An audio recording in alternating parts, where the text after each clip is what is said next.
and Victoria Nuland, the top U.S. diplomat for Europe. Nuland expresses frustration over Europe's response to the political crisis in Ukraine using frank terms. So that would be great, I think, to help glue this thing and have the UN help glue it. And, you know, the EU. While Assistant Secretary of State Victoria Nuland's comment about the EU dominated the news headlines because she used a curse, there were several other very interesting parts of her conversation with the U.S. ambassador to Ukraine. Let me work on Klitschko, and if you can just keep, I think we want to try to get somebody with an international personality to come out here and help to midwife this thing. And then the other issue is some kind of outreach to Yanukovych, but we probably regroup on that tomorrow as we see how things start to fall into place.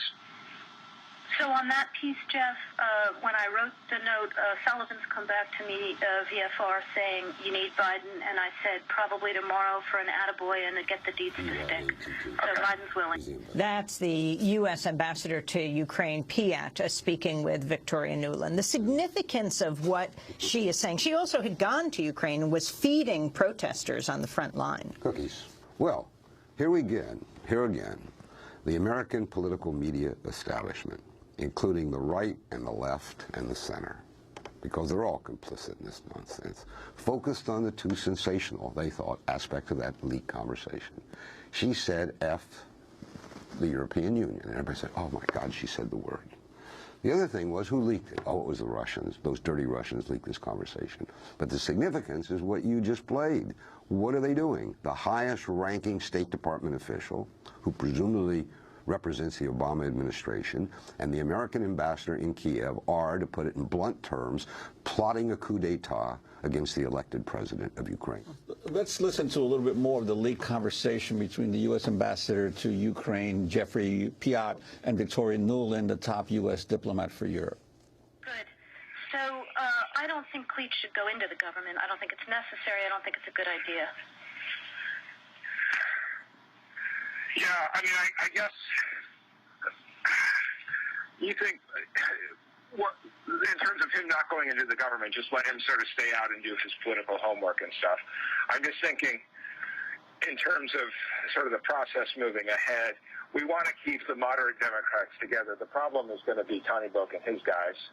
And, you know, I'm sure that's part of what Yanukovych is calculating on all of this.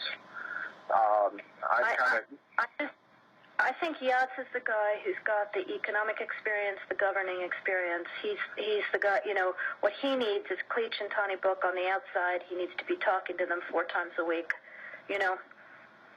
I just think Klitsch going in, he's going to be at that level working for Yatsenyuk. It's just not going to work. That was Victoria Nuland, the top U.S. diplomat for Europe, speaking with Jeffrey Piat, the U.S. ambassador to the Ukraine. Explain the names. Who is Klitsch? Yats. All right. Klitschko is Vitaly Klitschko, a 6'8" former. He resigned his title 2 months ago to enter politics. Heavyweight champion of the world. His residence has been Germany. He pays taxes in Germany. He's a project of Merkel. He represents German interest. I'm sure he's also faithful to Ukraine, but he's got a problem. Yatsenyuk, or not Yatsenyuk, but the guy she calls Yats, is the representative of the Fatherland Party. It's a big party in Parliament, but Washington likes him a lot. They think he'll be our man. So you could see what they're saying. We don't quite trust Klitschko. Now, if you want to get esoteric, that's the tug between Washington and Berlin. They're not happy with Merkel, the Chancellor of Germany. They don't like the role Merkel's playing generally. They think Germany's gotten too big for its britches. They want to cut Merkel down. So you notice Klitschko, the boxer, is Merkel's proxy, or at least she's backing him. You notice what they say. He's not ready for prime time. Let him do his homework.